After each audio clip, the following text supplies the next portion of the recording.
Aye, Captain. Oh. Who lives in a pineapple under the sea? It's chivalry. Farseer. If nautical nonsense is something you wish.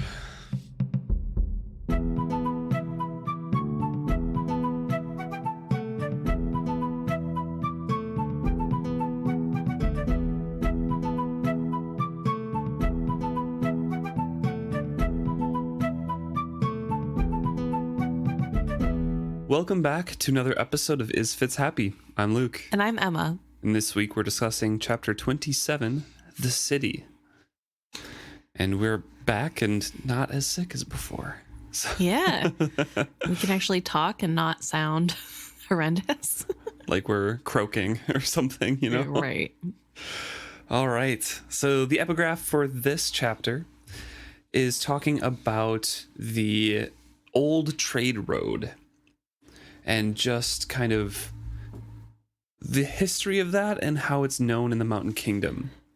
So it's an old trade road that starts beyond the Mountain Kingdom and kind of runs into the mountains. And if sometimes adventurous people go out there seeking things, or youth will follow it or whatever, and they always come back with some wild tales, but it's always marked down as it's not really worth it to return because there's nothing of value out there. Right.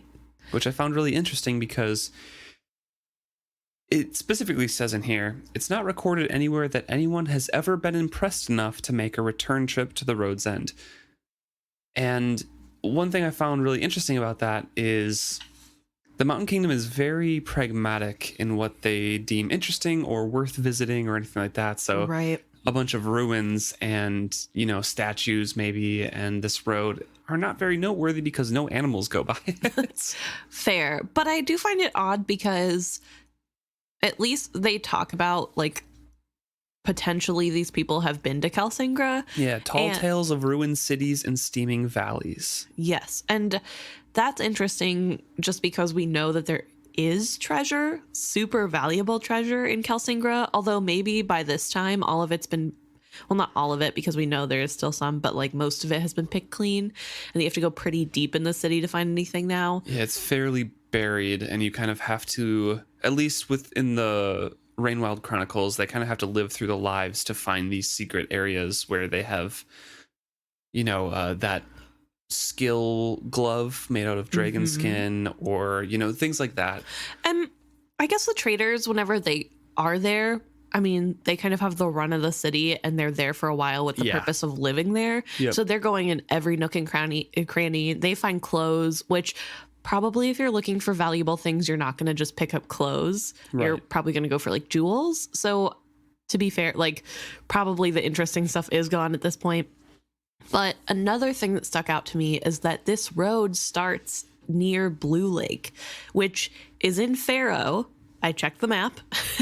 So that means Fitz potentially has already been near this road. Mm-hmm. And that doesn't necessarily mean that it is part of the skill wrought road, but it is the same highway. Right. The same kind of system or singular road that was broken up into like trails or whatever throughout the Mountain Kingdom and then picks up again on the other side. Right. And it does mention that this road, nobody built things around it after it became an adventurer's road, or well before that too, I suppose, because it's an old road that doesn't go to anywhere that makes sense. So it's not stopping at villages. Nobody built up places around this, which you would think they would want to do because they know people want to travel this. And so maybe that would like, I mean, hey, you already have this perfectly good road. Why not just, I don't know, build a town there? But if you are in the wilderness, though, I can see why people would not want to build around it because there is no game. Like wild animals don't go by it. So I feel like that's a pretty big kind of, hey, we shouldn't be around here because there's no food source. That's fair. I guess more so I'm thinking about the fact that the road that they're talking about in this epigraph specifically starts in Blue Lake, and from Blue Lake to the Mountain Kingdom to where they are now is such a long distance that it feels like even before you get to the wilderness of the mountains, you would think even in Buck somewhere there would be something, like somebody would have built something but no, not even there. And just so people are aware, clarification for Blue Lake, this is the actual lake, not the city of Blue Lake, Yes. because once you cross from the city across the Blue Lake itself, the body of water, you get to the other side, and that's kind of where they're saying it. At least it says this highway appears as far south and east as the shore of Blue Lake. So we pick back up with Fitz just having stepped into and now out of the skill pillar. Yes. He is groggy, disoriented. He can't really remember how he got there. He feels as if he was drunk and is wondering if that's what he was doing because it's kind of the same sensations. He's looking all around. He's in a town square, and he notes that he says he's standing in the shadow of a looming stone memorial of some kind. He's that disoriented. He can't link the two pillars Right. that he just went through. We find out later this is several days' journey because he is in the city. They were able to kind of see the city-ish from their camp, but it's like very far away. Yes. So he instantly teleported at least multiple days' journey away. Yeah. So it's a big jump. It's also super lucky that nothing happened to Fitz because we, the rereader, know that using this pillar, especially untrained, is super dangerous, that you can be lost to time or just the skill itself, and that sometimes people go in and never come back. And Fitz makes it. Yeah. And I think it's later on said that it's lucky that he had elf bark in him. Otherwise, he probably would have been pulled into the skill river, because I'm assuming that deadened him enough where he's just like, oh, let's just keep going through. Right. Although he doesn't have it to get back. Yeah, that's true. This is basically Fitz's Lucky the chapter. Yeah. Yeah. And it's kind of wild because we normally don't say that he's lucky in any sort of sense. But this really shows that, you know, sometimes fate does pull through for him. Right. It is keeping him going. Catalyst wheels turning here. But he is here now. He is disoriented and he is trying to figure out what's going on. And it is completely dark. He knows he's in a town square, but because there's no light, it's really hard to make out anything else. That's an interesting point, actually, because he does describe a kind of nebulous light that kind of obscures vision, but also he describes it as, my eyes could make no sense of the light. It was sourceless and evenly insufficient. There were no looming shadows or especially dark alleys, but neither could I make out where I was going. So it is a very odd description to me, where it feels very unnatural if I think about it or try to picture it, because it is a sourceless light that is illuminating everything, basically like if the air itself were lit, but it is so dim where you can't really tell what is happening, but you know it's not pitch black. Right. And it's super foggy right now, so that probably doesn't help. Maybe if it wasn't as foggy, it would be easier to see things. And I wonder if that's like an actual fog, or if it's just his brain. His brain not being able to, you know, being fogged, right, quote unquote, from going through the skill pillar, and this light kind of just not throwing a natural, what he's used to, you know? That's fair. It could be. I took it as real fog because he's by a body of water and going to college right next to the bay. It gets foggy a lot, especially in fall, and this is more springtime, and sometimes it would get foggy in the spring, but just like being by a large body of water, I don't know, it made sense to me that it's just regular fog. But I like the idea that it's potentially just mind fog from going through the pillar. That sounds cooler. So he's kind of trying to get his bearings, but it's starting to get a bit cold, so he decides to walk to try to warm up. And he is pretty terrified going through this because the sensations to him reminds him of when he was manipulated and skill deceived in Regal's manner, in the sense that none of these directions really make sense to him. And he's also terrified to grope out with the skill if in case he encounters Will being infested in this, looking for him. Right. I thought it was also interesting because he's saying that he notices that these buildings are really tall and that he's fighting his panic down. And that also like gives him this weird, that's part of his description of like, it makes me feel like I'm being skill deceived. And so it's interesting. We know obviously when he was skill deceived that he knew the directions were wrong. He just overlooked them. Mm-hmm. So I wonder if part of that like overwhelming feeling is because this is a skill city, like a skill built. So there's that brush of skill somewhere. Yeah. To like even further cement this feeling of like something is wrong and I shouldn't be here. Right.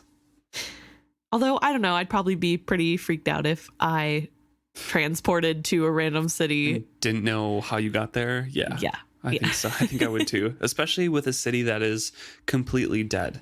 Yeah. Because he reaches out with his skill, cannot find Nighteyes, and there is nothing alive in the city at all. He doesn't know if there is truly no living creature or if his wit sense fails, so that's also kind of freaky. Right. So he listens, he tries to look around, he reaches out with his other senses, and there's nothing there. Panic is rising, and he's trying to rest, gain his composure, and he leans back against a wall. And the city springs to life. We know this is because if you touch the skill wrought stone, all of the memories of that city or that area spring up, and the ghostly remnants of those pasts kind of walk around. Right. Fitz doesn't really know what he's doing. He doesn't figure it out yet until I think the next page. Right. But he touches the wall springs up, and we get a nice little description of an alive city here, of what it was like in Kelsingra back in the day. The wall he has decided on accident to lean up against happens to be an inn. And from the window, he hears a unfamiliar tune coming through. There are people running around. He sees a young couple darting through and a wagon go by. And he says, "It was night in this strange city, but it was not sleeping.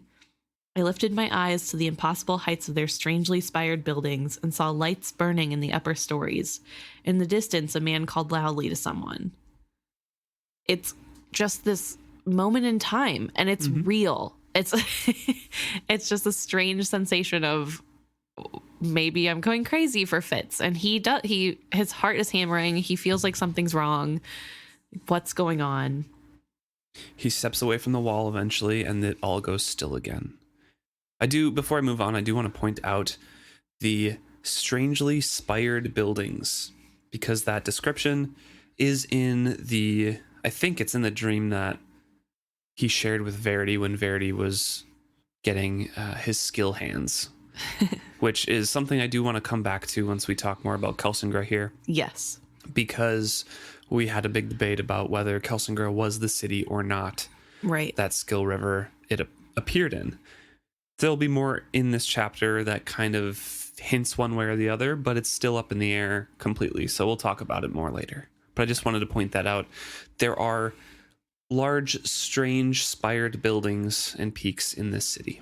Yeah, it's really interesting that the city is built the way that it is. We know that dragons were the main focus of this city, and this is the only city of the old like magic people Elderling make that was built to house dragons everywhere.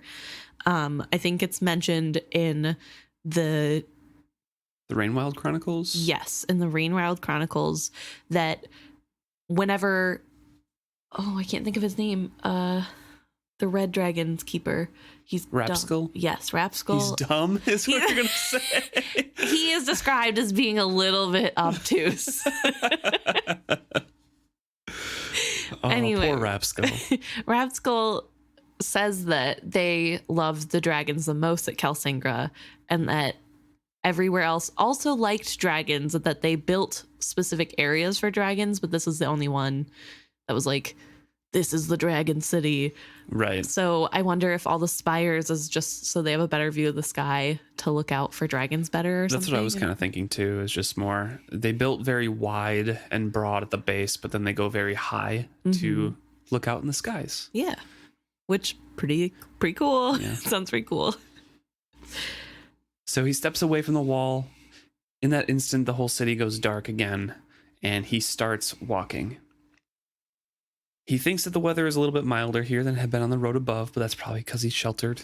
And later, the next morning, he says, like, oh, I think spring is on its way around, so we're getting through winter here. Yes. Do you want to make mention of the time a little bit? Because it's important every time Rob and Hobb mentions it. Right. To just kind of keep track of where we're at. We have a vague idea of the calendar going on. Yeah. So, according to us at least, then his birthday, or when he celebrates his birthday, is around-ish this time. This is somewhere near his birthday. Yeah. So he is either 18, 19, or 20. So he wanders around. He's trying to choose the widest road to follow, and after a time, he realizes he's slowly walking downhill. He sits at a great circular basin, and again, the city springs to life because he's touching, a stone section of this city. And he again notices a little scene spring up here. He tries to speak to some of them, but he specifically says, when I rose to speak to them, they vanished and the light with them. So again, he does not touch. he stops touching the wall and they disappear. And then twice more I woke the city before I realized all it took was the touch of my hand on a crystal veined wall. Right. I do also want to say that Fitz seems to have some grip on the idea that they're not really there.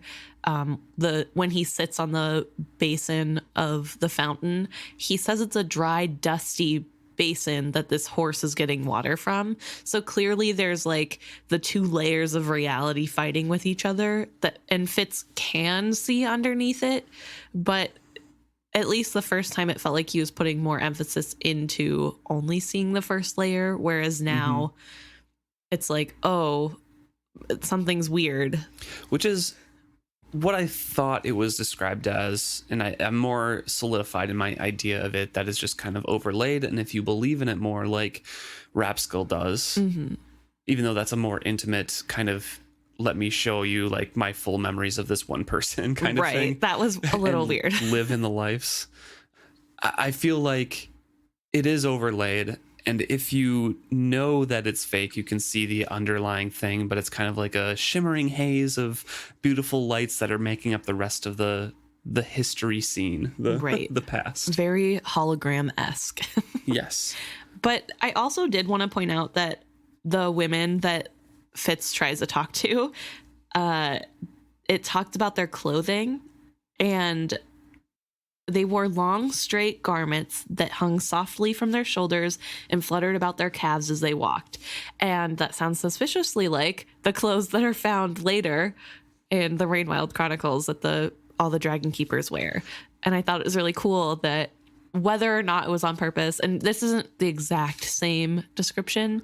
Right, yeah, it's just a style of clothing. Yeah, that's consistent. I just thought that was really fun that little detail made it to the, like, whatever, 10 books from now. So he begins walking, trailing his fingers alongside the walls. And as he does so, of course, the city is blooming into life about him as he walks. It was night and the quiet snow still fell. The passing wagons left no tracks in it. I heard the slamming of doors that had long since rotted away, and saw folk walk lightly over a deep gully some wild rainstorm had created down one street. It was hard to dismiss them as ghosts when they called greetings aloud to one another. I was the one who was ignored and invisible as I drifted along. Which he touches on a little bit later as well, but it's a very odd feeling to maybe think you're the ghost. Right. And like, is this actually happening? Is this just a moment in time in the past? How long ago was this? Is this a specific moment, or is it just kind of random? Or, are you the ghost? Are they reliving this every single night and you're just a passerby here? Yeah. Odd thoughts that he has, and it's kind of a very weird situation, right, for someone to be in. Yeah, and I also think that it kind of touches on Fitz's loneliness, because here in this moment he feels like a ghost, but throughout this whole series so far, this is how he feels going everywhere. It's just that now it's actually more solid because nobody can actually hear him or see him. But I don't know. I found it interesting that this time, when really nobody can acknowledge him because they're not real, they're not there, he isn't lamenting on the loneliness. He's not talking about how there's nothing out there for him. You know, this isn't a sad lonely. This is just like a introspective lonely almost, it feels like. Yeah. So I thought that was interesting. He eventually makes his way down and sees a river. It has some ghost keys in it, it says, with a couple ships moored out in the water. There are, ship river rats, as he says it, that are like arguing and stuff. A fight breaks out. City guards come, and he picks up his hand from the wall and lets his eyes adjust to the reality. Yeah. He does also mention that the language that the river rats are speaking is different from Buckkeep language, but similar enough. And this is a really good mention, because I know when I was reading this, I'm like, wait, can he understand what all these people are saying? Because I'm wondering, like, would this be if I touched a wall and Old English ghosts pop up? Like, there's no way I would know what they're saying. Specifically, he says, a huddle of folk were engaged in some game of chance, and someone's honesty was being loudly disputed. They dressed differently from the river rats who came into Buck, and the language was different. But in all else that I could tell, they were of the same breed. So I feel like it's just kind of general meeting, and like, this is obviously what they're doing, and not right. even recognizing, oh, this could be an ancestor to my own language. Right. I think this is just, that's a familiar scene that I've seen 100 times. That's fair. Yeah. I guess that's where I was like kind of wondering. I like languages, and it was curious to me. I think also it's hard because Fitz knows a lot of languages. So it would probably be easier for him to kind of pick up on meanings and subtleties just because he has the base knowledge of several languages to draw from, because we know. At this point, I don't think he has a big understanding of Out Islander. No, but he does have he probably has a little bit of Chalcedean and bit, I think. Mountain Kingdom for sure. Yeah, Sheridan and then Buck. I think he has another language too, though, because Chade like trained him in languages.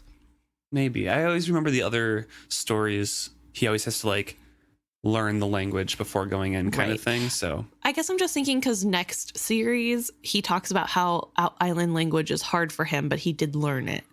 That brings into a question, actually. What does Jamalian and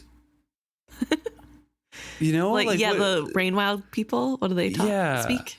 Is that the Buck language because they travel there and trade there all the time? Then why is Chalced so different, smack dab in the middle? Good question. Because Jamalia and Buck are very far apart. Yeah. And the people who live in Bingtown emigrated or were kind of exiled from Jamalia, or given an option to be exiled from Jamalia. Right.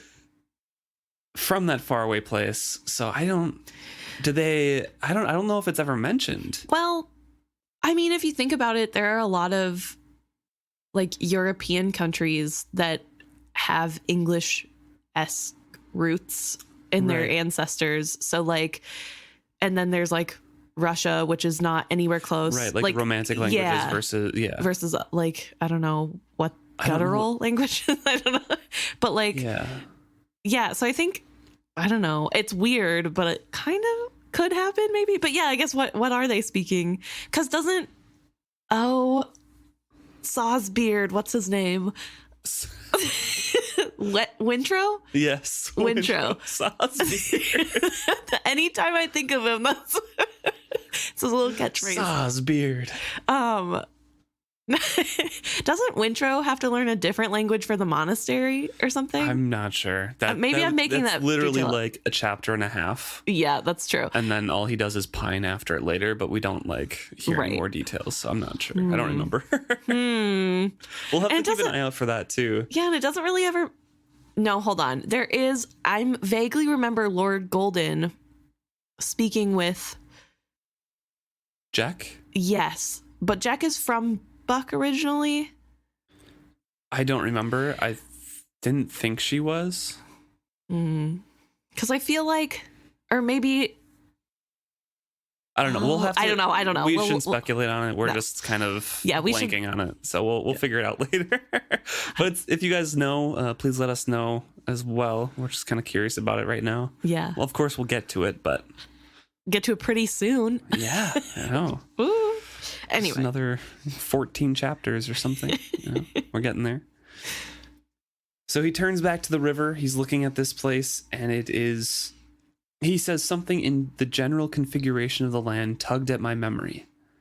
It was not precisely here, I knew that, but I felt sure that this was the river where I had seen Verity lave his hands and arms and bring them out gleaming with magic.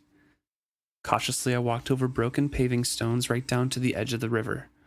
It looked like water. It smelled like water. I crouched down beside it and thought. I had heard tales of pools of tarry mud covered over with water. I knew well how oil floated upon water. Perhaps beneath the black water there flowed another river, one of silver power. Perhaps, farther upstream or down, was the tributary of pure skill I had seen in my vision. So this, right here, is a passage that hints towards Fitz's first-hand view knowledge that this river particularly was where Verity dipped his hands in the skill, right, which would point to Kelsingra being the city that we had spoken of before, that he had seen. Right. To be fair, it is just a riverbank with ghost people running around. Yeah. So it's possible that he's just conflating the two, because what are the odds there's more than one town like this? Right. Yeah, yeah. I mean, I'm not saying this isn't or is. I'm still kind of on the fence, but it does. Fitz seems to think that this is where Verity was. So I want to read the description real quick of when he first gets to the skill dream with Verity. Okay. This is from chapter 22. It says, I was suddenly in another place.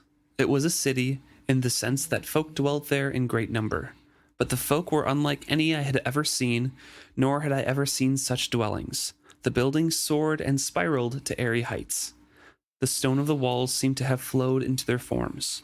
There were bridges of delicate tracery and gardens that both cascaded down and tendrilled up the sides of the structures. There were fountains that danced and others that pooled silently. Everywhere brightly clad people moved through the city as numerous as ants, yet all was silent and still. So the spiraled part caught my eye, because of what we were talking before, where Kelsingra was kind of uniquely built to spiral or at least be tall and specifically house these dragons and things like that. So it just kind of drew a couple more connections between Kelsingra and this place. I mean, of course, there are other points that say Kelsingra can't be because they never found it, the dragons never smelled it, all these sorts of things. I'm just saying that there's a little bit more firsthand knowledge here that it could be. However, if this is Kelsingra, where the river was, where the magic skill stuff is, and Verity closed the well that was leaking into the water, this happens, 50 years before the dragons come back?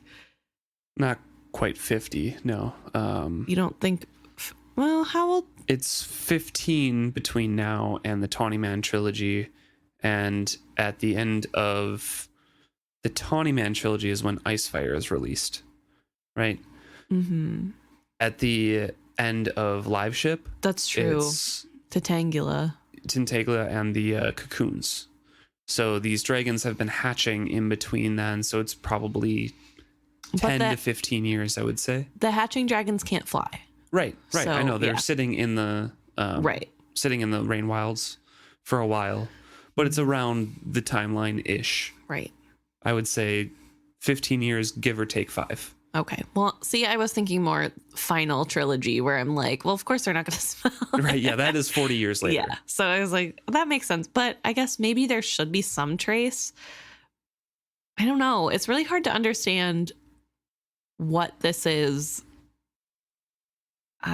I don't know. It could easily shift though in, with a place as volatile as the Rainwild is, if there are those shakes that make the river run white and acidic every, week or something like that, it could easily have some sort of earthquake that could shift the flow of those rivers. So here's what I was thinking, because I feel like Verity makes a comment that he destroys the flow, and later I feel like there's a comment that the well was closed by somebody and it broke in some way. I don't know. I don't fully remember the details, but I feel like Verity did something to make it stop.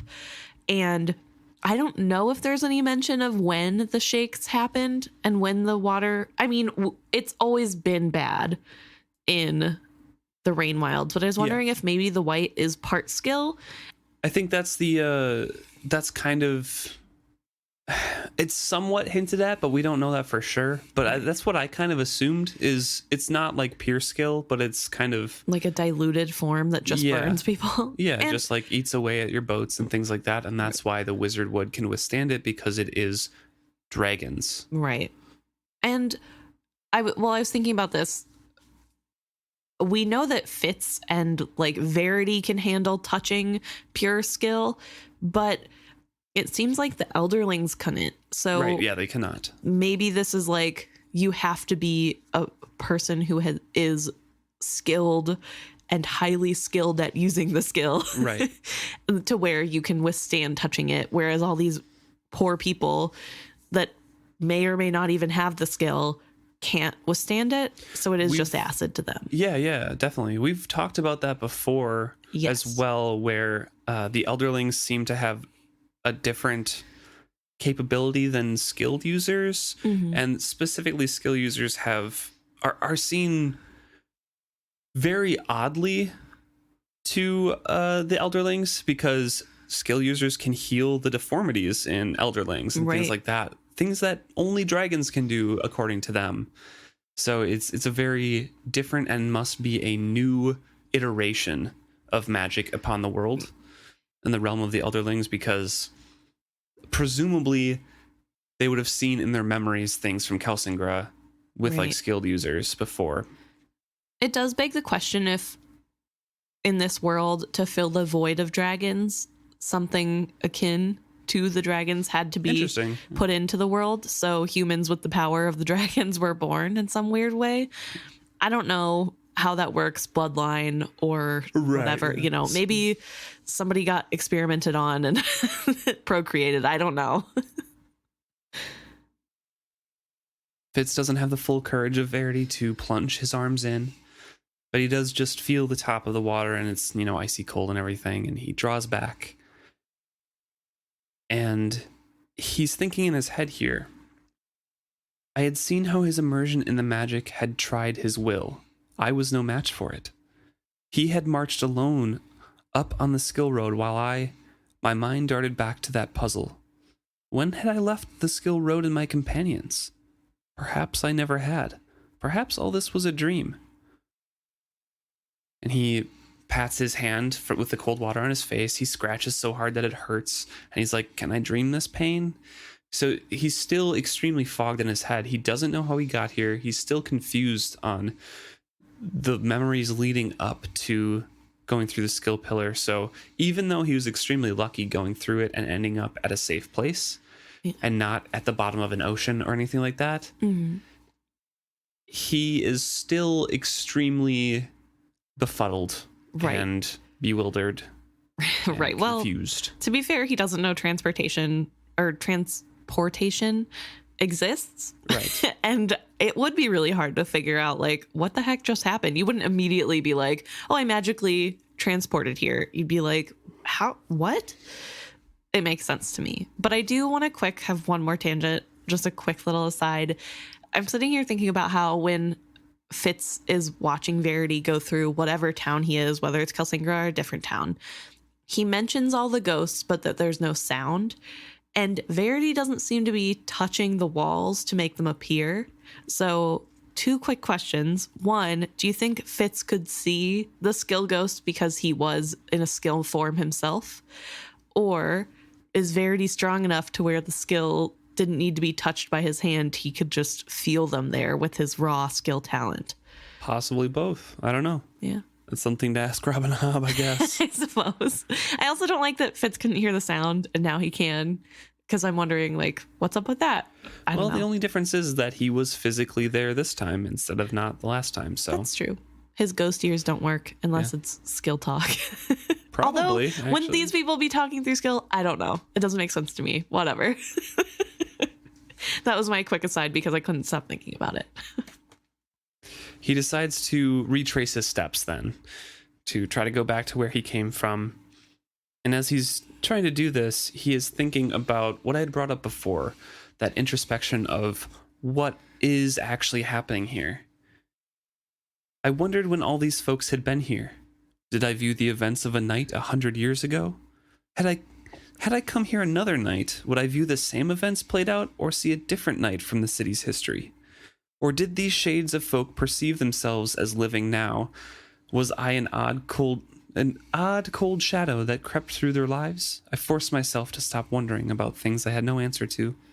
I had to trace my way back the way I had come. Either I came to the end of places I could remember, or I took a wrong turning. The result was the same. So he's thinking about these things and then gets lost. Right. And it is a good question. We don't know. There's not enough knowledge to know if these things change regularly, I don't think. I forget the descriptions in Rainwild Chronicles, and if I had read it more recently, I feel like I would know. But do you think that if he had come here tomorrow night and went through the same places, that he would see something different? I personally have a belief that's a little weird, and I don't know why I think this, but I feel like your soul in a way calls out to the skill view that you see, and that it will change the more time you spend there. But I think if anybody else in his group was in his place, there's a potential they would have saw a different night. Really? But I don't think if Fitz came in any other night, it would be different, if that makes sense. I don't know that he'd see the same thing every night, but I think his first night there, he would see this scene no matter what. That's how it works in my mind. From how I understand what happens to the people in the Rain Wilds, they go crazy because they're invested in the lives of people, which maybe means that it does change all the time. And so you see them doing different things, but at some point it would have to be a loop, right? Or... Well, the ones that Rapskull gets involved in isn't a particular city memory. No, that's somebody putting their life into a stone. Specific, yes. Yeah. No, I'm talking about the people who get lost that like are described. In the city, drowned in memories in the old cities. Yes, I'm talking about that more. It seems like... I thought that was more, not so much skilled people, so their mind is untrained, but they are elderlings and have been around it so long that they kind of get, once in a while, some people who could probably be very sensitive to skill kind of called to, and then they just keep hearing voices, and they kind of get driven insane by that. I thought... Or they get a longing to understand what's going on down there, and they kind of spend the rest of their days there. I guess I'm thinking... And dragons pull them down there, too. Right. Malta specifically touches something and sees, like, a theater full of people and freaks out. I don't know. So I guess the way I understand it is that, like, I don't know, because those people probably are descendant in some way from Elderlings, that, like... I don't think they're descendant from Elderlings necessarily, but they're around it. Yeah. They grew up in the same areas and kind of... Right. I don't know. I guess it feels like you will see what you are destined to see. Right. And that the more you focus on it, the more you can learn. And that, like, eventually you'll be able to, like, oh, I want to know more about this person. I'm going to follow this person's life around. But, like, I don't know that... I don't know. I guess there's no reason for me to think that. That's just what I think. What about you? I'm not sure. Like, with the whole memory thing, like how it works. Mm-hmm. In my head, it's more so everyone sees the same thing on every day. Mm. That, like, if a group of people went, they would all see the same thing, same memories. Yeah, I think that. And I feel like the next day, it would be the next day of the people's lives there. I don't know how that works really in relation to time, but I feel like his second thought there, if he came here another night, would a different night play out? I think it's kind of 1-to-1 correlation. Just like it's at night when he's viewing these scenes, and it's at night for him in real life. Right. So like in the morning, he sees the morning play out. I feel like it's just going through the same cycle. But I don't know if that progresses through years after years and you can see people get old, or if it repeats at a certain point. Right. But I do feel like there is some sort of sequence to it, and it does go in a full cycle and progresses. That's fair. And maybe special nights were like specifically locked in. So like maybe they were like, this year we have to be good because we're recording the whole thing. Everybody chill out. No fights. But as Fitz does go through this ghost city, he makes mention that there's a skill ghost of a dog that walks by him. And I found that very interesting considering at this point, no animals are there. No animals go near the skill road. Animals avoid this place. So why is there a dog? How are the dogs okay in this time period? I feel like it's similar to what Nighteyes said about the Jeppas, where wild animals will not go near it, but the dogs rely on the humans or their owners and have like loyalty to that. So if they are scared of something, or if they feel something's off, they will reach out to their owners, and the owners are saying like, it's fine. We're here, we're living here. And that way it works like that. I don't know. That's kind of what I thought. Interesting. That's fair. Because I guess there's also a cat that's sleeping by a fire in the house Fitz decides to go in to sleep. Speaking of, yes, he finds a place to go inside, makes a fire where his ghost fire he saw was. Right. And sleeps the night away, trying to set his skill walls up, but not being really able to, because he says the closer I came to sleep, the harder it was to recall where those boundaries lay. How much of my world was me, and how much was the folk I cared about? I dreamed first of Kettrikin, Starling, Kettle, and the Fool, wandering about with torches while Nighteyes ran back and forth, whining. Which is very sad. Right. He says it was not a comfortable dream, so he turned away from that. That's not a dream, that was the truth. He was skill walking there. That is definitely, in my mind, what they were doing. They were searching for him, trying to find him, running back and forth along the roads. Right. Which, also, Kettle, speak up. You know what this is. You know you can travel through the pillars, even if it's super dangerous. Maybe she doesn't know that, I guess. But I'm pretty sure she knows. And I think this is a pretty good time. It's in the scrolls and stuff, so she should know. It would be a good time to be like, hey, just so you know, I know a little bit more than I've been saying. I'm not going to say anything more, but he might be dead. So he drifts off to sleep and skill walks. He finds his way to the familiar hut, Molly's and Byrric's hut. Molly is singing a lullaby to Nettle, trying to get her to sleep. And Fitz says that he is also kind of fascinated because he had never had lullabies when he was a kid. He doesn't remember them, at least. Right. So he kind of sat there entranced while Nettle fell asleep as well. Once she does, Molly rose wearily and carried the baby to her bed. She pulled open the blanket, nestled the child in, and then went back to the table to blow out the single candle there. By the light from the hearth, I watched her ease into bed beside the child and draw the blankets up over them both. She closed her eyes and sighed and did not stir again. I watched over her leaden sleep, recognizing it as the sleep of exhaustion. I knew sudden shame. This hard, bare life was not anything I ever envisioned for her, let alone our child. Were it not for Byrric, life would be even harder for them. I fled from seeing them this way, promising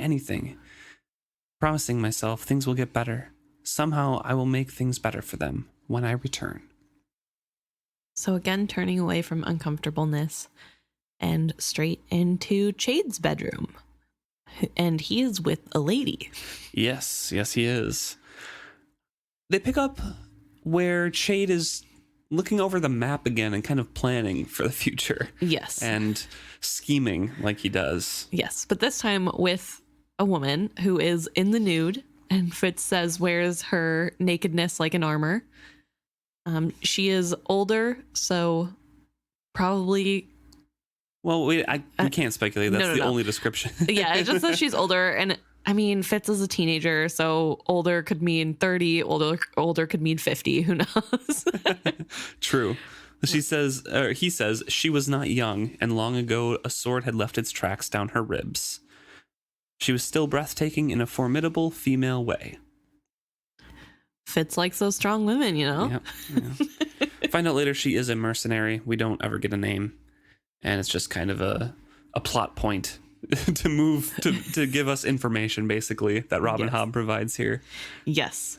They're talking about Regal's movement of soldiers and what's happening and everything like that. And she kind of leads the conversation with Chade. Right. For Chade to figure out something, and then says, I took care of sending this message already. Right. And that main point is that they're kind of moving around Jampé and around to this old track, which we know is the road. Mm-hmm.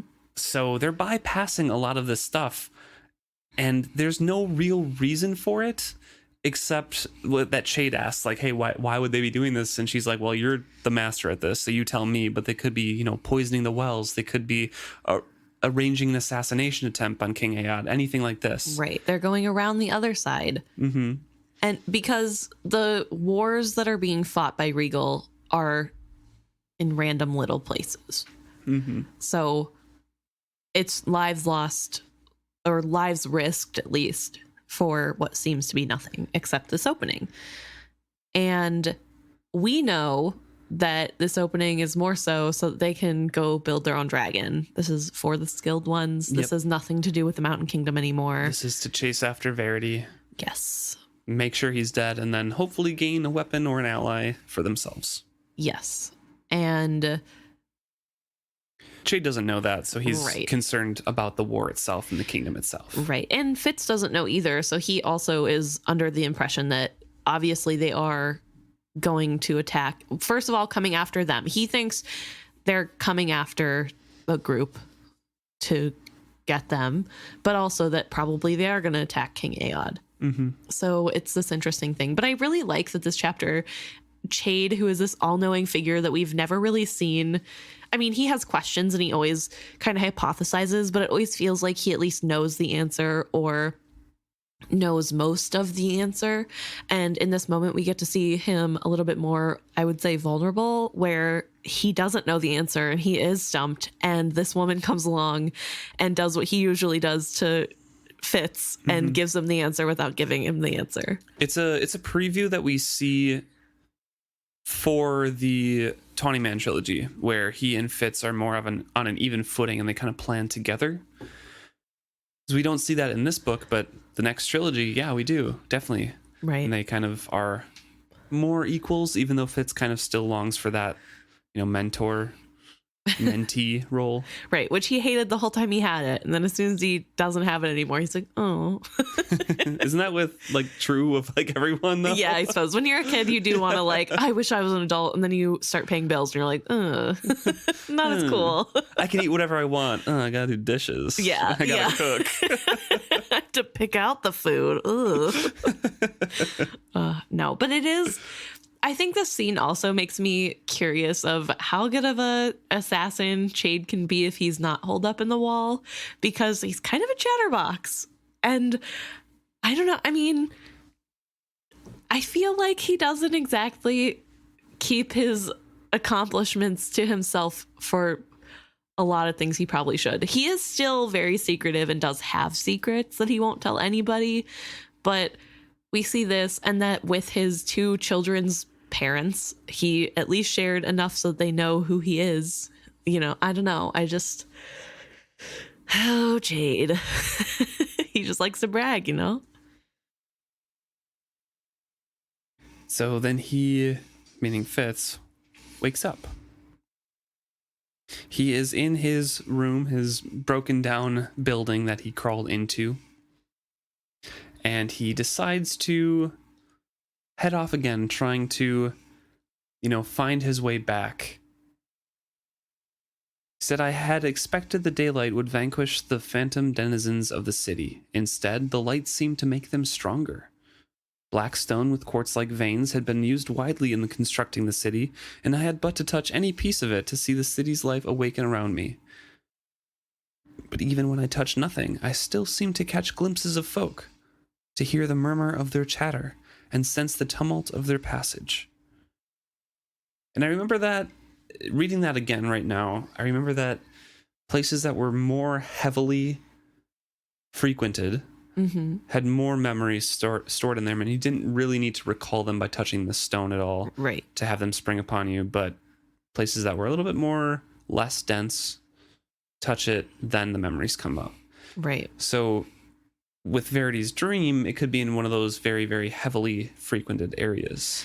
That's true, but it does feel odd that he'd find a spring of skill in a heavily... It wasn't necessarily a spring. It was part of a flowing river, you know? Right. So it wasn't coming out of the ground. It was flowing from somewhere. The Riven Mountain, it said, or something like that, down, and then joined another tributary, like another larger river. I guess my point is, I find it odd that a main thorough way would take him to anywhere close to the skill, because it seems like, at least in the later series, the Elderlings seem to keep hush-hush about the skill, which is a little bit challenged here in a little bit when Fitz watches a memory of a dragon drinking skill and just regular people pumping it for him. Yeah. Or the dragon. And yeah, we're just about to get to that. So actually, he is looking for a place to climb, a place with a tall spire, so he can look over the city and see where he's going and try to find his way out. When he reaches that, he wasted little time, like a bit of time, standing and staring in awe at it, because there is a lot of art and reliefs and sculptures out front of it decorating. It says great lions of stone guarded the entrance steps. The exterior walls were of the same shining black stone I had come to regard as the common building material for the city, but affixed to them were silhouettes of folks and beasts, all cut from some gleaming white stone. The stark contrast of white on black and the grand scale of these images made them almost overwhelming. A giant of a woman gripped an immense plow behind a team of monstrous oxen. A winged creature, perhaps a dragon, took an entire wall to himself. And he slowly climbs the wide stone steps of the entryway. Right. So I specifically marked the description of this wall mural because I was wondering if maybe this woman with the oxen could potentially be Ida and the dragon Elle. Yeah, could be. I mean, I don't know, but she's like a farmer and Ida is the god of the earth. Yeah, very then possible. Elle being a dragon would make so much sense because they're mean. Elderling and dragon. That's what I was wondering, if like maybe it's an Elderling dragon sort of thing but dragons are really mean, and I could see them like you begging a dragon for help and them being like drown. Like true, only the strong survive. Yeah, I don't know, that feels like dragon logic. So just putting that out there. I like that. Yeah, potentially, but I don't know. It could be nothing. I just like the idea, so I thought I'd share. So he finds this tall building and starts climbing. He notes some of the descriptions of the people that are running around him as well. One is a boy who is running down these steps, and he notes that his eyes are yellow. Yellow as amber, he says. Doors were closed, so he kind of so rotted that he kind of pushes them and they kind of break apart. They swing open. But there was nothing there. He kind of half expected bats or pigeons or some sort of life because it's so disused, so rotted. Right. That he's like, well, some sort of life. And he's still surprised and unexpected when there's nothing there in the city. Right. So he enters. We find a description of a very broken down place with tattered remains of tapestries and hangings and things like that. But he also feels tiny here.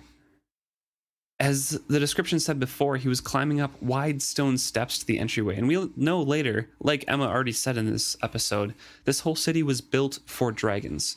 Those wide stone steps were for dragons to walk up. Right. This place, he says, could house all of the exercise grounds at Buckkeep. And that's big enough for a dragon to go into. Right. I am wondering if these stairs are like what the depth sort of is. Like, is Fitz kind of scrabbling up them, like I feel like climbing? it would be fine enough to walk up, so it's almost like a ramp for the dragons, but like still shallow for people to step up. It would just take like 3 strides to get to the next step. That's fair. I can't understand, like, my brain can't conceptualize how big dragons are, because sometimes I think they're like elephant size, and then sometimes I think maybe triple that. So I feel like they never stop growing, or I might be mixing up 2 fantasy series together. I feel like that might be A Song of Ice and Fire, where they never stop growing. But anyways, I feel like there's something that the older that they are, the bigger they are, because Icefire is massive. Right. Like, he's said to be like multiple times the size of what's her Tintaglia. And the dragons that the Rainwild keepers look after that aren't really dragons are pretty small. Right. Well, that's because they're malnourished and they were old, serpents, things like that. Yes. Yeah, I know. So I do have like trouble conceptual. So that's why I'm like, well, these stairs could probably be just a little bit more like higher than normal to where like a short person like me would have trouble climbing up them regularly. But elderlings with elongated limbs might be fine. Yeah. So like maybe they are like a little, but I think Fitz is tall. No, Fitz isn't. Yeah, he's pretty tall. Yeah. Yeah. I guess he's taller than a lot of people. So maybe they're like, not that bad. He's taller than Byrrc. It's true. I don't know. So anyway, I just was curious about the size of these stairs because like, if dragons are walking on them, are they like, super big or not? He sees some stairs at the other side of this chamber. Yes. And he starts climbing, making note of some of the people, as I mentioned before, that he sees here. They were muttering in a businesslike manner, and the stairs were peopled all of a sudden with tall robed folk coming and going. Most gripped scrolls or clutched papers, and the tone of their conversation was that of people discussing weighty matters. They were subtly different from any folk I had ever been among. The colors of their eyes were too bright. The bones of their bodies were elongated. But for all that, much else about them was ordinary. Interestingly, no description of scales being on them. Yeah. Which the new Elderlings have. May or may not be because why would you think scales when you're looking at these ghost people? I don't know. But these are the Elderlings. And it seems like, at least from this little glimpse that we get, the Elderlings are the ones in charge. This building is massive and grand, and the people here look important. They're wearing uniforms. They have scrolls. Probably this is a law building. Yeah. Or officials of some sort. Yes. This is where rules and law is happening. Potentially even cases, trials. So it's interesting to think about the society. There probably was a hierarchy, and potentially all of the leaders had to be the Elderlings. Yeah. Because they are in touch with the dragons, and this is a dragon city. So I don't know. But it is like cool how you get like this 2-sentence line and you can extrapolate. Historian and archaeologists dream to go into a city nowadays, like on Earth, and like see the lives. If I had the ghosts of people, it would be my dream to do that. I don't even need to like learn anything important from it. I just want to watch like people in old timey clothes do stuff. I don't know. That's why you like period piece dramas and stuff. Yeah, that's probably why. Well, because they're humans too, and so it's like, I don't know, whatever. It doesn't matter. I'm not going to justify period pieces. They're good. So he keeps climbing up and up, exploring a little bit, but always trying to get higher and higher in this tower. He keeps to the edges of the walkways, loath to feel the untouch of folk walking through him. He says there were many cushioned benches for waiting, another sure sign of officialdom, which is, I thought, pretty funny. Right. Little aside there. And many lesser scribes sitting at tables recording information from the scrolls presented to them. He is climbing up another flight of stairs and says is frustrated in his quest for a clear view of the city by an immense window of stained glass. The image presented was one of a woman and a dragon. They did not appear to be at odds, but instead stood as if speaking to one another. The woman in this window had black hair and black eyes, and wore a band of bright red on her brow.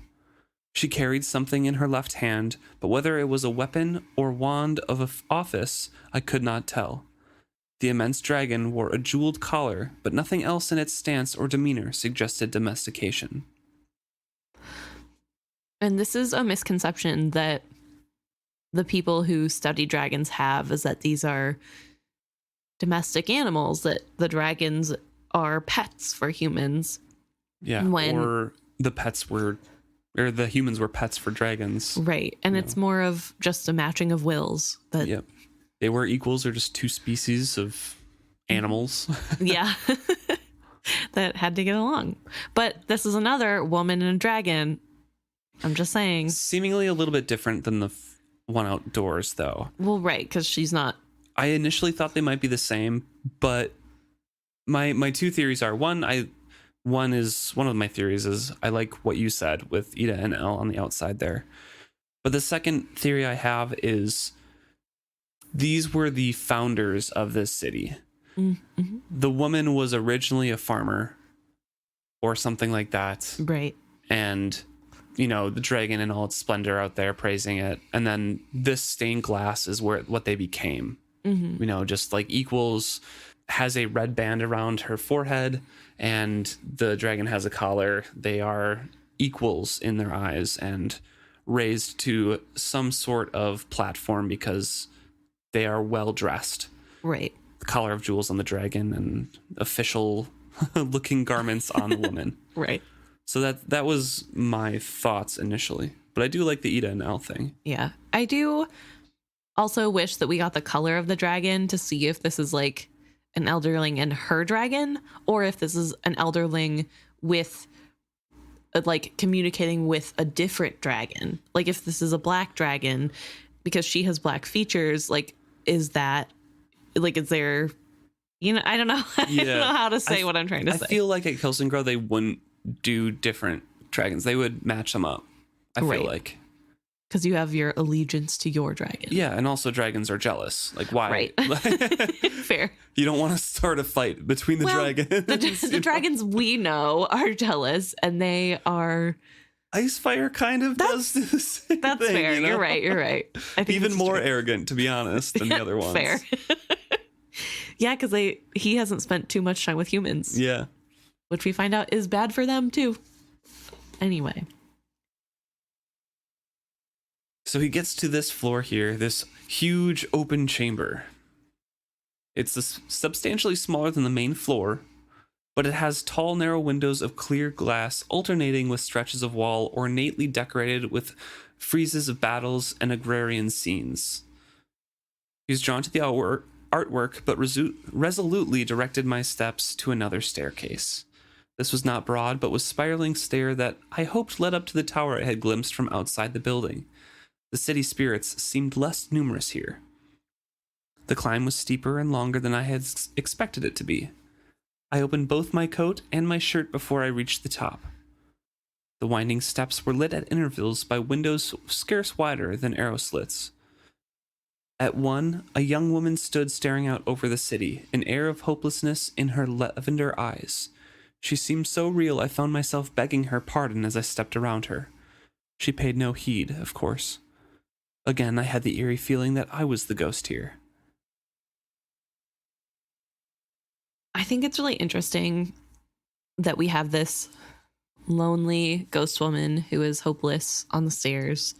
And as Fitz makes his way up and finally gets to the top of the tower, he also sees an argument happening over a map.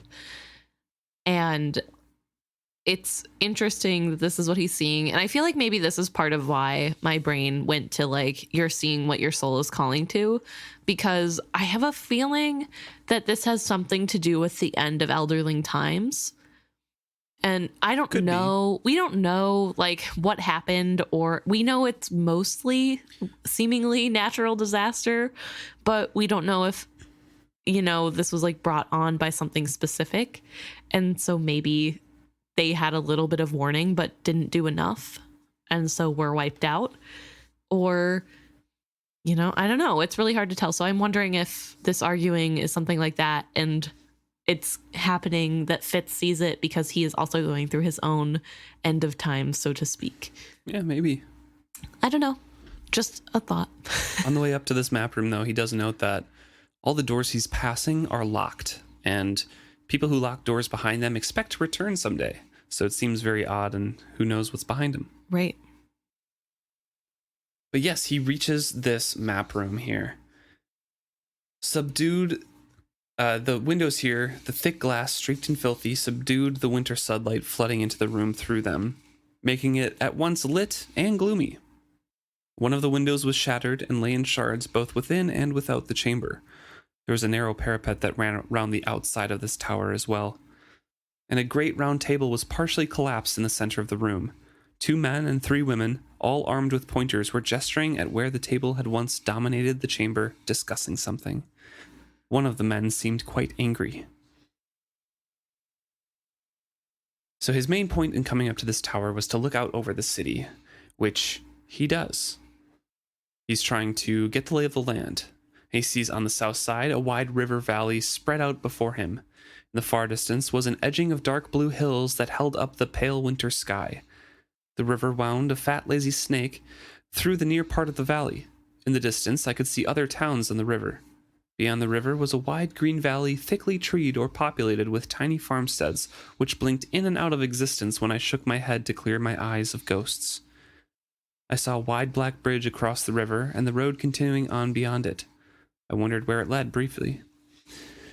I saw bright towers glinting in the distance. I pushed the ghosts away from my mind and saw a distant lake with steam rising off of it in watery sunlight. Was Verity out there somewhere? My eyes wandered to the southeast and widened at what I saw there. Perhaps there was the answer to some of my questions. A whole section of the city was gone. Simply gone. No crumble of ruins were there, no fire-blackened rubble. Only a great and sudden rift gaped in the earth, as if some vast giant had driven in a giant wedge and split it wide. The river had filled it in, a shining tongue of water intruding into the city. The remains of buildings teetered on its edges still. Streets ended abruptly at the water. My eyes traced this huge wound in the earth. Even at this distance, I could tell that the great crack extended beyond the far shore of the river. The destruction had plunged like a spear deep into the heart of the city. The placid water shone silver under the winter sky. I wondered if some sudden earthquake had been the death blow to the city. I shook my head. Too much of it remained standing still. No doubt it had been a great disaster, but it did not explain the city's death to me. Which is kind of the only hints we get at the history of this city for now. Right. We know that there is a huge rent in the city that the river has filled in, and kind of it looks like a gorge carving through the middle of this city, but filled with water. Yes. Yeah. And it seems to be a large chunk of the city. I'm so curious about what could have possibly done this. Maybe meteor? Yeah, we don't know. With how volatile it is, I think I explained this before. If this planet or this world has tectonic plates, I would imagine, a couple are kind of shifting underneath them right now. Right. Yeah, I don't know. It is very interesting, especially because the rest of the city is still standing. And I know that probably Skillstone has a little bit part to play of that, but you would think then it would keep the whole city standing, not just most. I don't know. We don't, I think, ever learn how the city ends. We just know that it does. We know that one of the cities ends in a rain of fire. So, and that's the one that's in the rain wilds that is covered in mud. There's like So, like, presumably volcano? just a giant cataclysm. I always kind of assumed it was a volcano. I guess the only reason I don't subscribe to the volcano theory is because then the rest of the town would be covered in ash, right? Like, think of Pompeii. Right. I don't know. I just don't see it. Volcano doesn't have to be at Kelsingra. That's fair. Just like the top of the mountain blew off and landed in Kelsingra. Yeah, I don't know anything about, no idea. Know. I don't know how volcanoes work, to be 100% honest. So I just know that they explode and there's lots of lava and ash. So I have the basics down. So Fitz is confused. He is in this room. There is a map, or what seems to be a long ago map, that is broken on the ground, and a bunch of dirty windows except for the one broken one. And he doesn't know where to go or what to do. He notes that a fire was made there, and it looks like it was deliberate and not even a month ago. He's asking why. Why not use the remains of the table? And why climb this high to make a fire? For the view? He sits down beside the remains of the fire and tries to think about what to do. He touches the stone wall, and it gave more substance to the arguing phantoms around the table. He kind of looks at them a little bit. They're seeing him, he's seeing them point with their pointers and arguing with one another. And he says he's cursing himself for an idiot. He leaps up and looks down at the ancient ruins of the table. The second that I perceived it was a map, I was sure Verity had made the fire. Which is true. Yes. Verity did make this fire, and I believe later on, we get a scene in the Rainwell Chronicles where one of the keepers comes up. I think the main girl, I forget her name. Timera. What was that?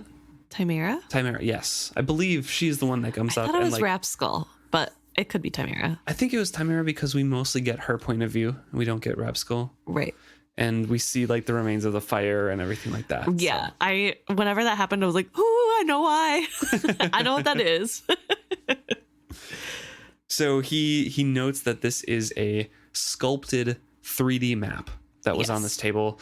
And in his head, he's smiling because he knows that as soon as Verity gets back to Buckkeep, a replica of this map is going to be in one of the towers. Right. Which is pretty sad. It never gets made. And Fitz doesn't have it made whenever he comes back. Ugh. It makes me so sad. I mean, even though it's like years later, you would think he would still be like, I got you, Uncle Verity. I'll put one in. But no. It is really cool, though, the idea of this 3D map. So he takes note of where he is on that map, finds an area of that map where he is positive he came from, and makes note of the turns to take to get there. So he wants to find his way back to where he came from originally in the city, and he does so. And then he ponders why Verity would have made a fire here. And he takes a quick look and a closer look at the walls.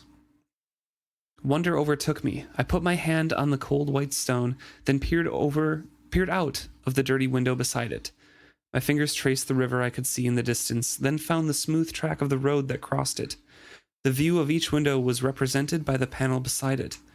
Tiny glyphs and symbols might have been the names of towns or holdings. I scrubbed at the window, but most of the dirt was on the outside. The significance of the broken window was suddenly clear. Verity had broken out that pane for a clearer view of what lay beyond it.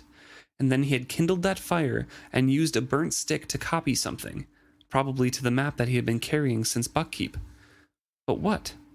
I went to the broken window and studied the panels to either side of it. A hand had smeared the left one, wiping dust away from it. I set my own hand upon the print of Verity's palm in the dust. He had cleared this panel and stared out the window and then copied something down. I could not doubt that it was his destination. I wondered if what was marked on the map on the panel somehow coordinated with the markings on the map he had carried. I wished in vain that I had Kettrick's copy with me to compare the two. He can see the mountains that he came from the north, and he studied the view and tried to relate it to the etched panel beside him, trying to compare the maps that were inlaid in the walls and the panels of the windows of the views that he could look at. trying to kind of relate where he came from, what the map looked like from his head, of briefly looking at Kettrick's map and trying to compare the two in his head. So he decides that he has to do the same thing that Verity did and copy down as much as possible. Right. And he does say that it's hard because the ghost of what was there at one point keeps flickering in his vision. So at one point he's seeing the mountain with the forest, and then he'll blink and all of a sudden it's vineyards and this lively farmstead. Right. Which is clearly the ghost people. So it's really interesting that this skill vision thing seems to even take over the view of the city. And how far out does it reach? If he was standing in those fields, would it work? Those are the questions I have. Probably not. But it is cool to think about just how thoroughly the memory of this skill can affect you. Right. Yeah. But interestingly, he doesn't mention that the people are arguing loudly. So I have been imagining that these people are silent. I don't know if that's fair, because like obviously you'd have to be hearing sound, but yeah, I think he does mention that he hears them, but yeah, still, I don't know. I feel like there should be like shouting or something mentioned. Whatever. The only thing consistent that he can think of comparing these maps is the black ribbon of road that goes straight to the mountains. Mm-hmm. And so he follows that on the panels and notes that when it gets to the mountains, there is a intersection with tiny glyphs next to those intersections of that road. So he wants to copy down as many of those as possible. He can't really read them. He doesn't know what they mean, but they might correlate to something on Kettrick's map as well. He's asking, did they match the markings on Verity's map? Were they symbols Kettrick would recognize? And so he leaves that room to try to find something to write on, basically. He's passing through phantoms that seem to grow stronger and stronger. He heard their words clearly now and caught glimpses of the tapestries that had once graced the walls. There were many dragons depicted on them. Elderlings, I asked of the echoing stone walls and heard my words shivering up and down the stairs. So one thing to note here is that Fitz still believes that the dragons are the Elderlings. Right. And that rereading this the first time through confused me briefly, because I'm like, no, but he passed the Elderlings already. Yeah. Just because of my mind, I'm like, obviously. But I know what they are. Right. But it is interesting that he didn't put two and two together with the people that were elongated, with the brightly colored eyes, with his tapestry that he grew up looking at of these bird people. But I suppose they aren't bird people. So maybe that's why it doesn't come to mind as an elderling. He's looking around for paper here, and he keeps grabbing at things that he sees from the memories that are nothing. They're dust or tattered remains of anything. And eventually he does find a piece of vellum that can be used. And dried ink. Yes, and some dried ink that he brings back to life with his spit. Which I don't think that would work. Just gonna throw that out there. I think hundreds, potentially thousands of year old ink that's dry, if you spit in it, it's not going to work for you. But hey, what do I know? Hey, the dyes are just there. They're just dried up, you know? I guess, maybe. But just like regular spit, I don't think it'd be a consistency of which you could, I don't know, whatever. It doesn't matter. But it is a thought that I have every time I read that. So he's painstakingly copying with his spit ink over to this piece of paper that he found and trying his best to get it exact or close to exact as he can, just to compare later with Kettrick. Right. These two maps. And I don't know if it's ever officially confirmed, but I'm pretty sure that these glyphs are the same that are written on the portal. Yes, these glyphs are the skill stone, the portal stone glyphs, and those markings on the map were specifically this portal goes this way, right. You know, like which this does these mean symbols that, go this way. Which does mean it probably means something. I imagine like Nordic runes whenever they talk about this. They do, and I think Kettrick goes over some of the meanings because they're very similar and yet slightly different to games that she had played or things like that. And one of them translates roughly to stone, which we know is the quarry. Yes. Yeah. So it is. These are glyphs that mean something. I mean, it's they would an old anyway. Language that, and that language has morphed into a game that Kettrick played as a child in the Mountain Kingdom, but they don't use that language, and it's like an old thing that like these kind of have meaning, but we don't use them. Yeah, it doesn't mean anything anymore. Yeah. But it is cool to see that like they match and they do mean something. It's not just random glyphs that he's writing down. So he leaves the tower as night was falling, so he spends another day here. His ghostly companions had long since gone home to hearth and supper, and he walks down these streets, passing inns and taverns that seemed to blaze with light, and heard merry voices from within. It was becoming harder and harder for me to see the truth of the empty streets and abandoned buildings. It was a special misery to walk with my belly growling and my throat dry past inns where phantoms filled themselves with ghostly cheer and shouted aloud to one another in greeting. My plans were simple. I would go to the river and drink, then I would do my best to return to the first place I remembered in the city. I would find some sort of shelter in that vicinity for the night, and by morning light I would head back toward the mountains. I hoped if I went by the path I had probably used to come here, something would stimulate my memory. So he goes down to that river's edge again, one palm flat on the paving stone, drinking cold water, when the dragon appeared. One moment the sky above me was empty. Then there was a golden light on everything, and the noise of great wings beating, like the whirring of a pheasant's wings in flight. About me folk cried out, some in startlement and some in delight. The creature dived down on us and circled low. The wake of wind it put out set the ships to rocking and the river to rippling. Once more it circled, and then without warning it plunged completely out of sight in the river. I jerked back reflexively from the dream wave that leaped against the shore as the river absorbed the dragon's impact. All around me, people were staring expectantly at the water.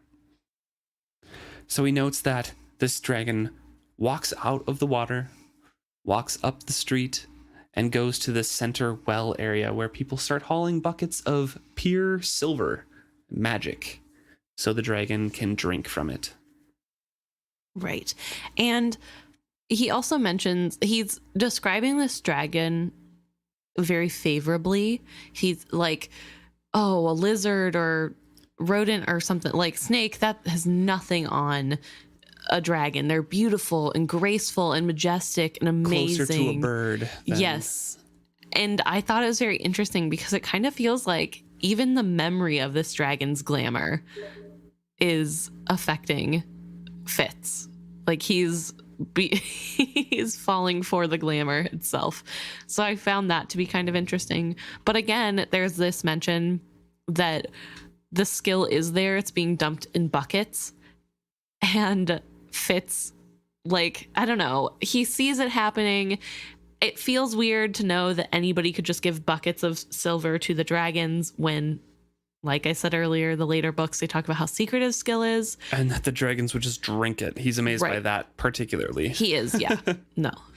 So, I don't know. It does raise questions to me about what the line was. Because if the everyday man could just, like, pump a bucket full for a dragon, why couldn't they just do that for themselves if nobody's looking? So, I don't know. But yeah, the dragon is drinking the skill straight up. I know, speaking on that, like the prevalence of skill, in my mind, I know for sure that they kept certain things very secret around the skill. And I thought particularly that was working with it, like craftsmanship wise, like the Elderlings specifically working with the skill to do things. I guess now I'm trying to remember if that related to all of the skill or just that part of like we have our secret store of it where we use our like dragon glove thing to, you know, get skill and shape things and do special things with it, or if it also related to like the wells later and she kind of retconned that part. Yeah, I don't know. I don't remember either. I just specifically remember they have a secret well that they don't tell anybody. They don't put the memory of the location of this well into any of the stones. Right. They just, I don't know, that feels weird to be so secretive about skill, but like also down the road 2 blocks over you could just like push a button and it comes out. Yeah. I don't know, maybe it was something she forgot, maybe it is different, they just don't want you to know about the secret stash. I don't know, but I did find that interesting.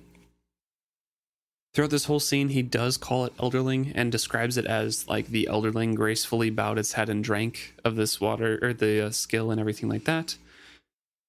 And he is following this procession, the dragon and the people following it throughout the roads, and eventually has to stop because it crosses through that gash in the city, the big ravine there, and he has to watch it walk away and then flicker out of existence.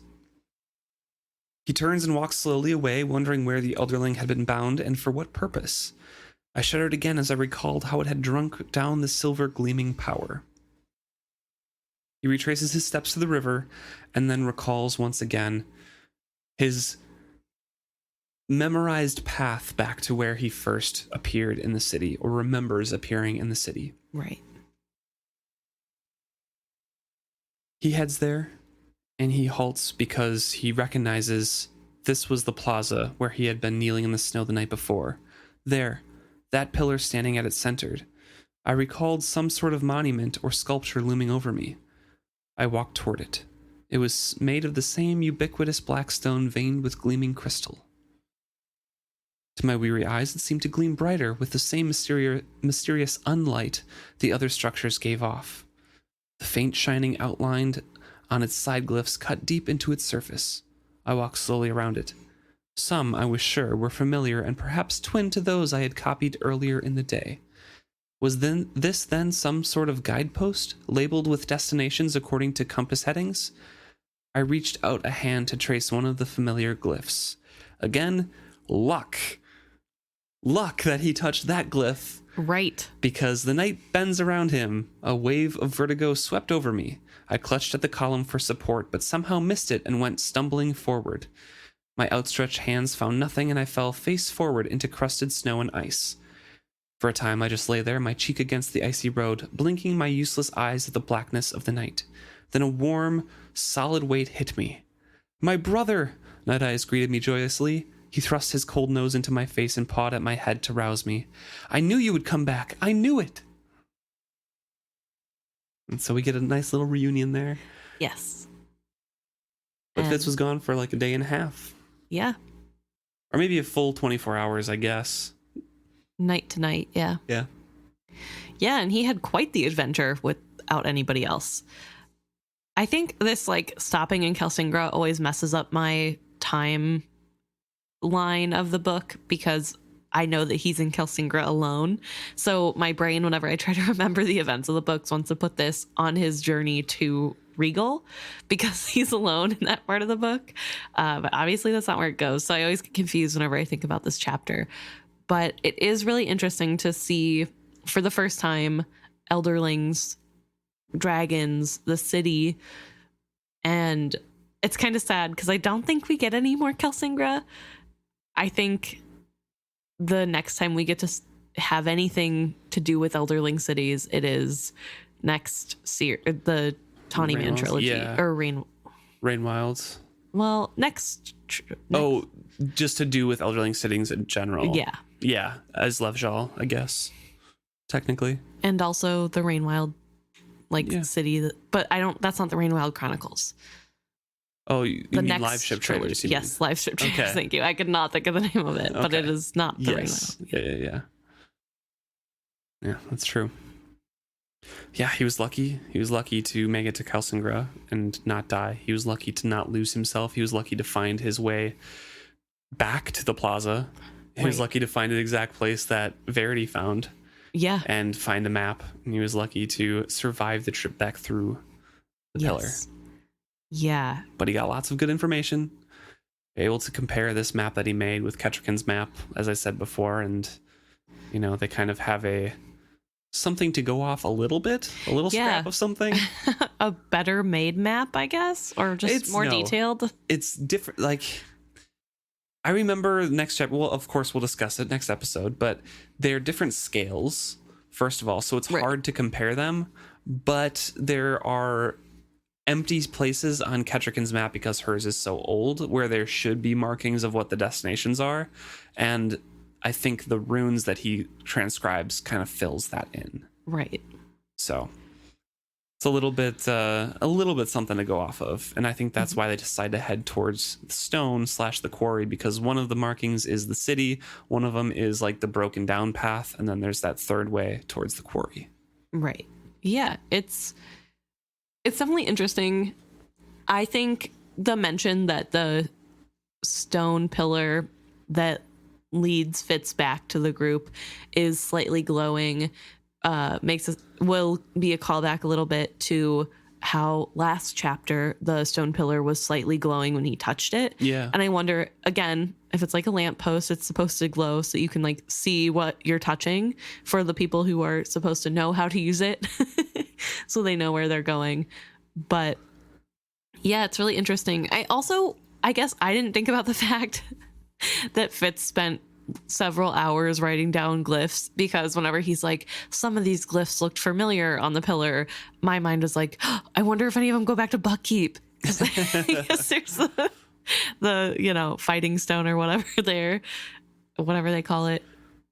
But yeah, no, it's probably just because he wrote down a bunch of glyphs. So. Like the Justice Stone or something. I think so. I don't know. Whatever. I don't know it either. is. It doesn't matter. Yeah. But I think that one's too worn down. I think he looks at it later and it's very weathered and you can't really tell. Right. But I am curious if he could go there from Kelsingra. I mean, yeah, I think he does.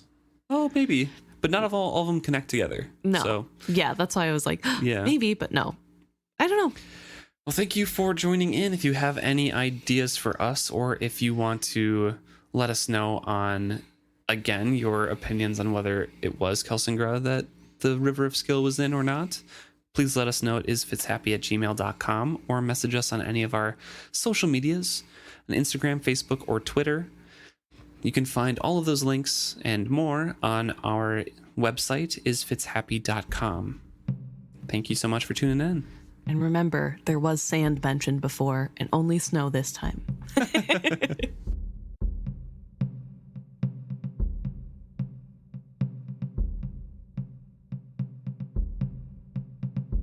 So this week, we are going to be talking about a couple user submissions. They're not super lengthy conversations this week, which is kind of nice because we talked a lot during this episode. Fair enough. Who knows? I can turn anything into a tangent. That's my superpower. But I did want to start off by saying thank you to everyone who sent us well wishes. We were sick last week. We were tested. It was not COVID. So yeah, but it was rough. It was rough anyways, just because I think, at least for me, I felt weak as well as having a headache and a sore throat for like 3 days. Right. So it was right around the time where we usually record as well. It was. I woke up the morning that we were supposed to record and didn't have a voice. So, and I worked from home all week, which I don't normally do, which is why I thought I had COVID. It was going around our work and we were just really freaked out. So that was more on our mind than podcast stuff. So thank you all for being super supportive of that and for wishing us get well soon. For those of you who said you were also sick, I am so sorry. Get better, drink lots of tea, eat some soup. That's what I like to do when I'm sick. Complain a lot. That's what I like to do when I'm sick. I thought you were going to say that's what she also does, but no, that was good. That was a good save.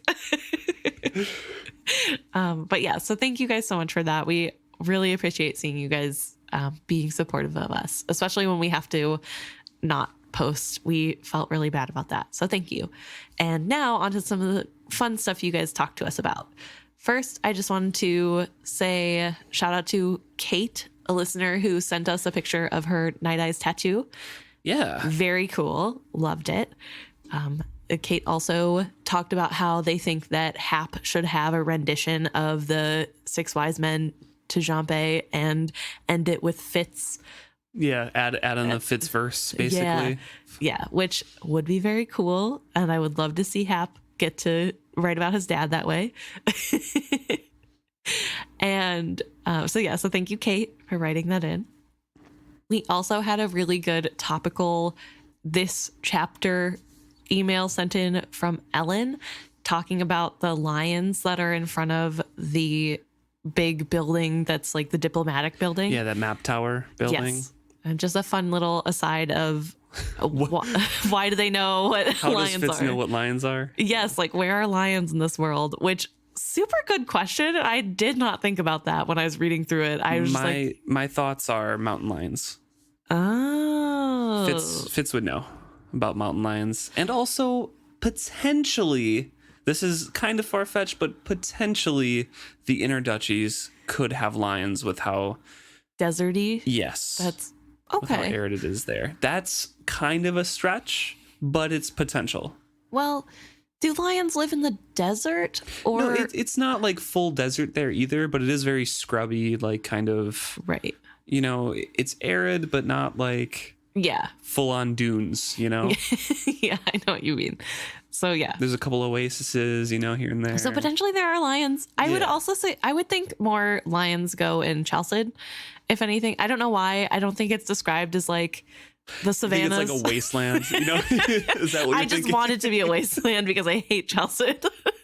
I don't stand for their morals or values. So My first thought to that was mountain lions. interesting. Okay. Yeah. Good point. No, I was just like, actually, you know what, Ellen, you're right. Why would he know? But it does very much scream like New York Public Library. And thank you so much for the pet pics. Thank you to everybody who sends pet pics every time or even just sporadically.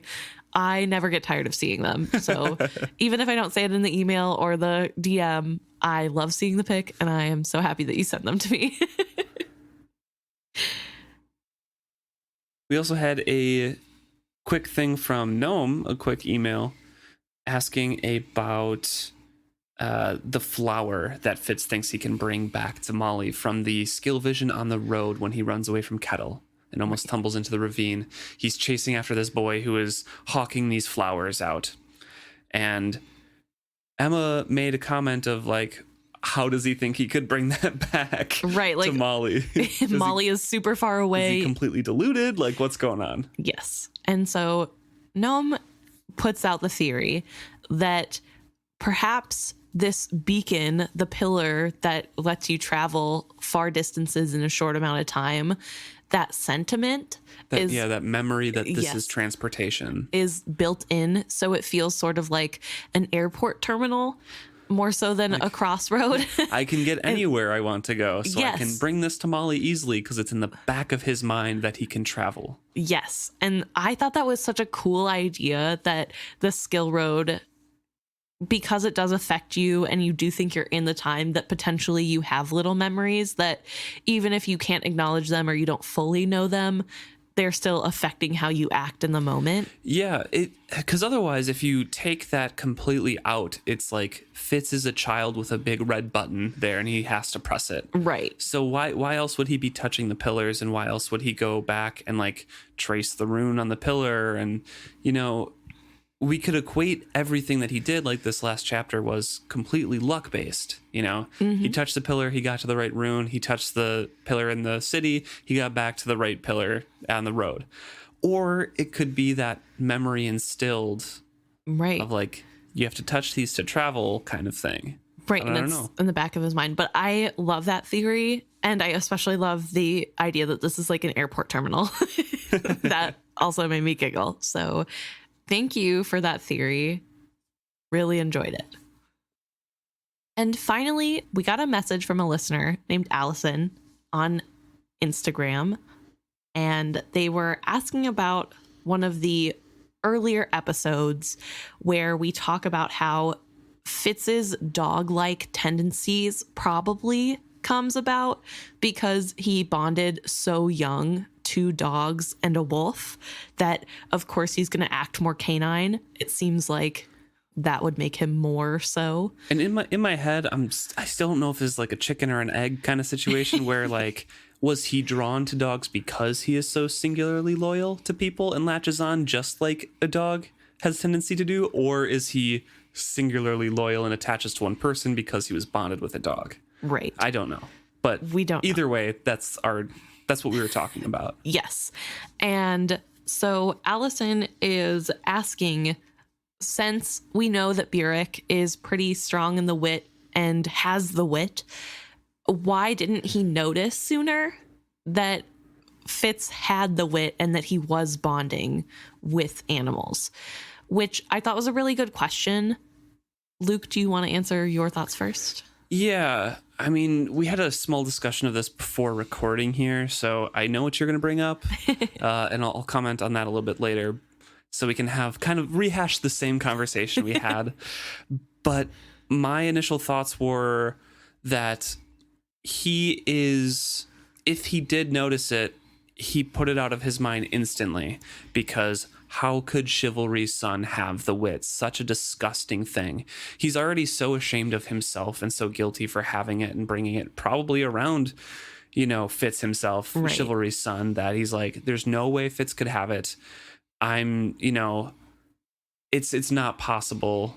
This is Chivalry's son. He is a perfect man to look up to, and I have to raise him like that. So ignore it if it's there, Right. Whereas I'm of the ideation that he just didn't notice because he kind of didn't care, I guess, about Fitz at first. If we remember when Fitz first comes to Burek and is first bonding with Nosy, Burek has just recently been hurt from the boar. Right. So his leg is still healing and he cannot walk. He's young and thinking that his life is over. His king, that he is super loyal to and loves with all of his heart, just abdicated the throne and has been shown to be a quote-unquote fraud. He's not as chivalrous as everybody thought he was. Thrust him away and gave him his son to raise. Yes, and gave him this kid who ruined his favorite person's life. And also, he's like 28 and doesn't want to be a dad. He was a ladies' man, and now he has a little toddler running around. He probably doesn't care what happens to this kid. And I do kind of lean towards that once you said it, because I was thinking overall, right. The whole relationship, but in context of the question, why didn't he notice bonding sooner? Fitz was 6. He mentions that he was running around with Nosy constantly. Yep. Like all he was doing was running around before I think someone like mentioned it to Burek, and Burek's like, okay, I actually got to like do something with this kid. Like give him chores. But yeah, like you're completely right. He was coming to terms with the fact that he was crippled for the rest of his life and would have a limp. His wound was not closing. He was drinking heavily. His whole world was changed because he was now no longer, on the battlefield or even just next to his king, the man right. he looked up to who changed him into a better person.